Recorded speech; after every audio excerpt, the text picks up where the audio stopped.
Hi guys! Papakita ko nga pala yung kapatid kong si An-An. Naasar ko pa nga siya dyan eh. Nagawa niya dyan, nagkukupit ng basura. Pero yung mga plastic lang yun. Dito nga, nagugutom na ako. Kaya magluluto na lang ako ng 2 itlog. Ilagyan ng asin at hinalo. Dito nga pala, piniprito ko na yung itlog. Tapos umupo lang ako dahil mainit sa kusina. Tingin ko nga pala dyan, itlog tapos tinapay. Nagbukas ka rin ako niya nung iniinom ko eh. Hindi ko alam kung anong pangalan. Hindi ko nga naubos, may natira pa nga isang tinapay.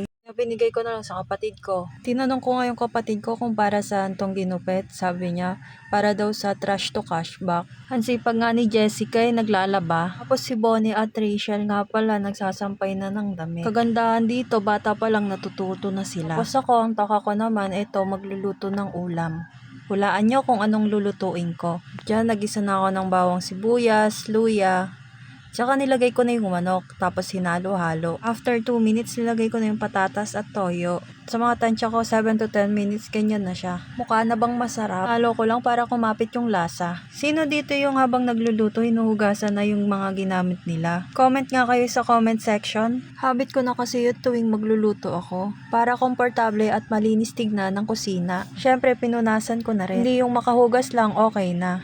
Sakto pagtapos ko maghugas, luto na yung ulam. Dito pinag-iwalay ko yung wrapper at nagbalot ng pang Shanghai. Sunod naman na iluluto ang Shanghai. Ito na nga pala, kakain na tayo. Kumuha ko ng 3 Shanghai at yung ulam na niluto kong adobo. Dami ko na naman nakain, ang sarap kasi.